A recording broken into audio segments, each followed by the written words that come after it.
Questions की series चल रही है हिंदी पार्ट के क्वेश्चंस। और 5 मार्च 2022 का पेपर शिफ्ट फर्स्ट का है। हिंदी का पहला क्वेश्चन था आपका कि हिंदी पेडागोजी का निम्न में से कौन सा शिक्षण का सिद्धांत नहीं है? स्वाभाविकता का सिद्धांत, मूर्त से अमूर्त की ओर का सिद्धांत, निगमन से आगमन की ओर का सिद्धांत। तो this question is the right answer. आपका हो जाएगा, सही उत्तर हो जाएगा इसका निगमन से आगमन की ओर का सिद्धांत शिक्षण का सिद्धांत नहीं है। नेक्स्ट क्वेश्चन है कि भाषा अर्जित करना कठिन होता है, सहज और स्वाभाविक होता है, भाषा सीखने में बाधक होती है, समय की हानि होती है। तो इसमें क्या हो जाएगा आपका फ्रेंड राइट आंसर? भाषा आपकी सहज एवं स्वाभाविक होती है। Option number B is the right answer. Next question की ओर चलते हैं फ्रेंड। अगला क्वेश्चन रहा निम्न में से उपचारात्मक शिक्षण की सफलता मुख्यतः किस पर निर्भर करती है? उपचारात्मक शिक्षण की सफलता किस पर निर्भर करती है? केवल बच्चों की सामाजिक सांस्कृतिक पृष्ठभूमि पर, केवल बच्चों की भाषागत त्रुटियों की सूची बनाने पर, केवल बच्चों की भोज्य व्यवस्था का ध्यान रख करके, या समस्या के कारणों की सही पहचान करके। तो उपचारात्मक शिक्षण की सफलता मुख्यतः किस पर निर्भर करती है? Option number D is the right answer. क्या हो जाएगा? समस्याओं के कारणों की सही पहचान पर क्या होती है? बच्चों के शिक्षण की सफलता निर्भर करती है उपचारात्मक शिक्षण में। अगला प्रश्न रहा फ्रेंड आप लोगों के सामने, कहानी कथन के उद्देश्यों में कौन सा पक्ष शामिल नहीं है? शब्द भंडार का विकास होता है। कहानी कथन से क्या होता है? शब्द भंडार का विकास होता है। ऑप्शन नंबर ए शब्द भंडार का विकास होता है। ऑप्शन नंबर बी कल्पनाशीलता का विकास होता है। ऑप्शन नंबर सी सृजनात्मकता का विकास होता है। ऑप्शन नंबर डी भाषा के लिखित रूप से परिचय होते हैं। तो कहानी कथन के उद्देश्य में कौन सा पक्ष शामिल नहीं होता? भाषा के लिखित रूप से परिचय, ये शामिल नहीं होता। बाकी शब्द भंडार का विकास शामिल होता है, कल्पनाशीलता का विकास शामिल होता है, सृजनात्मकता का विकास शामिल होता है। ये तीनों सही है, ये गलत है, तो यही आपका आंसर हो जाएगा। अगला प्रश्न था फ्रेंड आप लोगों के सामने, मूल्यांकन का मुख्य उद्देश्य होता है। क्या जानना होता है मूल्यांकन का मुख्य उद्देश्य? तो बच्चों ने कितने पाठ पढ़े हैं, शिक्षक ने कितने पाठ पढ़ाए हैं, बच्चे कैसे सीखते हैं, अगली कक्षा में उन्नत करना। तो इस प्रश्न का सही उत्तर हो जाएगा आपका ऑप्शन नंबर सी। मूल्यांकन का मुख्य उद्देश्य यह जानना होता है कि बच्चे कैसे सीखते हैं। This question is the right answer, option number C. अगला प्रश्न रहा फ्रेंड आप लोगों के सामने, कविता को भावपूर्ण तरीके से पढ़ना है। कविता शिक्षण एक गौण उद्देश्य है। कविता के भाव को समझने में सहायता करता है, बच्चों का मनोरंजन करता है, बच्चों को छंद अलंकार की जानकारी देता है। तो कविता को भावपूर्ण तरीके से पढ़ना है, कविता के भाव को समझने में सहायता करता है। Option number B is the right answer. अगला प्रश्न फ्रेंड आप लोगों के सामने, और ये हिंदी के पेडागोजी के प्रश्न है फ्रेंड। निम्नलिखित कार्य की जांच में बच्चों की सहायता लेने से केवल पठन कौशल का अभ्यास होता है, बच्चे ज़्यादा गलतियां ढूंढना सीख जाते हैं, बच्चों को दूसरे की हस्तलिखित सामग्री को पढ़ने का अवसर और अवलोकन की क्षमता के विकास का अवसर मिलता है, बच्चे दूसरों के विचारों से परिचित होते हैं। तो लिखित कार्य की जांच में बच्चों की सहायता लेने से क्या होता है? लिखित कार्य की जांच में जब बच्चों की सहायता ली जाती है तो उसमें क्या होता है? बच्चों को दूसरे के हस्तलिखित सामग्री को पढ़ने का अवसर और अवलोकन की क्षमता के विकास का अवसर मिल जाता है। This question is the right answer, option number C हो जाएगा। इसका राइट आंसर क्या हो जाएगा फ्रेंड आपका? Option number C. अगला प्रश्न रहा आप लोगों के सामने, लोकगीतों को भाषा की कक्षा में स्थान दिया जाना चाहिए क्योंकि इससे क्या होता है? लोकगीतों को बढ़ावा देने से भाषा शिक्षण का मुख्य उद्देश्य है। लोकगीत गाया जा सकते हैं, केवल लोकगीतों के माध्यम से पारंपरिक मूल्यों की शिक्षा दी जा सकती है, इससे बच्चे सांस्कृतिकगत विशेषताओं से परिचित होते हैं। तो option number D is the right answer. लोकगीतों को भाषा कक्षाओं में स्थान दिया जाना चाहिए क्योंकि इससे बच्चे सांस्कृतिकगत विशेषताओं से परिचित होते हैं। लोकगीतों को भाषा की कक्षाओं में स्थान इसलिए दिया जाना चाहिए कि इससे बच्चे क्या होते हैं? संस्कृतिगत विशेषताओं से परिचित होते हैं। लोकगीतों को भाषा कक्षाओं में स्थान दिया जाना चाहिए क्योंकि इससे बच्चे संस्कृतिगत विशेषताओं से परिचित होते हैं। अगला प्रश्न रहा आप लोगों के सामने, पाठ पढ़कर बच्चों से प्रश्न बनवाने से है क्या हो जाएगा फ्रेंड? इस बात का पता चलता है कि बच्चे प्रश्नवाचक शब्दों से परिचित हैं या नहीं। शिक्षकों को यह जानने का अवसर मिलता है कि बच्चों ने पाठ को कितनी गहराई से समझा है। कक्षा कार्य की अच्छी युक्ति पूरी होती है, प्रश्न बनाने की आदत का विकास होता है। तो पाठ पढ़कर बच्चों से प्रश्न बनवाने से क्या है कि शिक्षकों को यह जानने का अवसर मिलता है कि बच्चों ने पाठ को कितनी गहराई से समझा है। तो इस क्वेश्चन का राइट आंसर हो जाएगा फ्रेंड ऑप्शन नंबर बी। अगले प्रश्न की तरफ चलते हैं फ्रेंड, भाषा विकास का द्वितीय चरण निम्न में से क्या है? पहला बोलना, पढ़ना, लिखना, सुनना। द्वितीय चरण निम्न में से क्या है भाषा विकास का? तो पहला क्या होता है आपका? लिसनिंग होती है, फिर उसके बाद क्या होती है? स्पीकिंग होती है, यानी बोलना जो है आपका भाषा चरण का द्वितीय चरण हो जाएगा। और बोलने को क्या कहते हैं? प्रोडक्टिव स्किल्स लैंग्वेज के अंतर्गत आता है, यानी भाषा उत्पादकता के अंतर्गत आपका बोलना और लिखना आता है।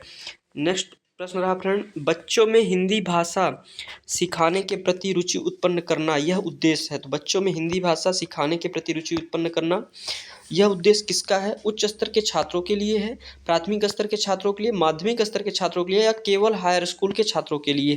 तो बच्चों में हिंदी भाषा सिखाने के प्रति रुचि उत्पन्न करना यह उद्देश्य किसका है? उच्च स्तर के छात्रों के लिए होता है या प्राथमिक स्तर के छात्रों के लिए होता है, माध्यमिक स्तर के छात्रों के लिए या केवल हायर स्कूल? तो बच्चों में हिंदी भाषा सिखाने के प्रति रुचि उत्पन्न करना प्राथमिक स्तर के छात्रों के लिए होता है। अगले प्रश्न की तरफ चलते हैं फ्रेंड। कक्षा 8 के बच्चों के लिए साहित्य का चयन करते समय आपके लिए निम्न में से क्या जानना सर्वाधिक जरूरी है? बच्चों की मनोवैज्ञानिक विशेषताएं, बच्चों की भाषा प्रयोग की क्षमता, पुस्तक के प्रकाशन संबंधी जानकारी या बच्चों की मनोवैज्ञानिक विशेषताएं और भाषा प्रयोग की क्षमता? तो इसका आंसर हो जाएगा ऑप्शन नंबर डी, बच्चों की मनोवैज्ञानिक विशेषताएं और भाषा प्रयोग की क्षमता। अगला प्रश्न रहा फ्रेंड, नाटक, सिनेमा, परिचर्चा, वाद विवाद आदि बच्चों की स्वाभाविक एवं प्रतिक्रिया व्यक्त करने की क्षमता विकसित करने में मदद करते हैं। तो इसमें क्या हो जाएगा? नाटक, सिनेमा, परिचर्चा, वाद विवाद आदि बच्चों की स्वतंत्र व स्वाभाविक मौखिक एवं लिखित प्रतिक्रिया व्यक्त करने की क्षमता को विकास करने में मदद करता है। तो इसका आंसर हो जाएगा ऑप्शन नंबर ए। अगला प्रश्न रहा फ्रेंड आप लोगों के सामने, भाषा सीखने में होने वाली त्रुटियां बच्चे, शिक्षक, पाठ्यक्रम आदि की सफलताओं के संकेत हैं, सही नहीं है, इनके प्रति कठोर रवैया होना चाहिए, भाषा सीखने की प्रक्रिया के स्वाभाविक पड़ाव हैं, भाषा प्रयोग की सफलता के संकेत करती है। तो इसका राइट आंसर हो जाएगा ऑप्शन नंबर सी, भाषा सीखने की प्रक्रिया के स्वाभाविक पड़ाव हैं। भाषा सीखने में होने वाली त्रुटियां भाषा सीखने की प्रक्रिया के स्वाभाविक पड़ाव हैं। Option number C is the right answer. अगला प्रश्न रहा फ्रेंड आप लोगों के सामने, पाठ्य पुस्तक भाषा शिक्षण में मुख्यतः क्या सहायता करती है? बच्चों के विभिन्न पर्वों को जानकारी देती है, व्याकरणिक नियम कंठस्थ करती है, भाषा की विभिन्न घटाएं प्रस्तुत करती है, बच्चों का आकलन करती है। तो पाठ्य पुस्तक भाषा शिक्षण में मुख्यतः क्या सहायता करती है? तो ये भाषा के विभिन्न घटाएं प्रस्तुत करती है। Option number C is the right answer. Next question की ओर चलते हैं और यहाँ से फ्रेंड लैंग्वेज के आपके 15 क्वेश्चन पेडागोजी के कंप्लीट हो जाते हैं। उसके बाद पैराग्राफ दिया हुआ था और पैराग्राफ से रिलेटेड प्रश्न आए हुए हैं कि उपयुक्त गद्यांश में से निम्न उचित शीर्षक का चयन कीजिए। तो इस गद्यांश का शीर्षक क्या होगा? राष्ट्रीय एकता होगी। उसके बाद उपयुक्त गद्यांश के अनुसार भारत ही अकेला देश है जहाँ मंदिरों, गिरजाघरों और मस्जिदों और गुरुद्वारों, मठों में शांतिपूर्ण सह अस्तित्व निम्न में से किसका है? तो डॉक्टर एस ए राधाकृष्णन का है। अब ये पैराग्राफ आपको पढ़ के करें, निम्न में से किस शब्द युग्म का प्रयोग गद्यांश में नहीं किया गया है? तो भिन्न भिन्न का नहीं किया गया है। उसके बाद उपयुक्त गद्यांश के अनुसार कथन भारत की एकता तथा चेतना समय की कसौटी पर सही सिद्ध है, निम्न में से यह किसने कहा है? तो यह रविन्द्रनाथ टैगोर ने कहा है। अब ये पैराग्राफ पढ़ के आप इसको सॉल्व कर सकते हैं क्योंकि 15 क्वेश्चन आपके पेडागोजी के आते हैं और 15 क्वेश्चन आपके पैराग्राफ से। निम्न में से आबद्ध का विलोम शब्द क्या है? आज़ाद है, अमुक्त है, कैद है या सीमित है? तो आबद्ध का विलोम शब्द क्या होगा आपका? आज़ाद हो जाएगा। अगला प्रश्न आप लोगों के सामने रहा फ्रेंड, निम्न में से मतैक्ता में कौन सी संधि है? यण संधि, गुण संधि, वृद्धि संधि या व्यंजन संधि? तो निम्न में से मतैक्ता में कौन सी संधि है? वृद्धि संधि है। This question is the right answer, option number C. अगले प्रश्न की ओर चलते हैं फ्रेंड। अगला फ्रेंड है, निम्न में से भारतवासी शब्द में कौन सा समास है? द्वंद्व समास है, दीर्घ समास है, कर्मधारय समास है, तत्पुरुष समास है? तो भारतवासी में आपका तत्पुरुष समास हो जाएगा। अगला प्रश्न है आप लोगों के सामने फ्रेंड, किंतु अरे यह क्या इतना आदर, इतनी करुणा सम्मान, प्रथम दृष्टि में ही दे डाला तुमने मुझे अहो मतिमान, मैं अपने जीने आंचल में इस अपार करुणा का भार, कैसे भला संभाल सकूंगी उनको वह स्नेह अपार, लख महानता उनकी पल पल देख रही हूँ अपनी ओर, मेरे लिए बहुत ही थी केवल उनकी तो करुणा की कोर। तो ये किसकी पक्ति है फ्रेंड? इसके रचयिता का नाम पूछा गया तो सुभद्रा कुमारी चौहान जी की है।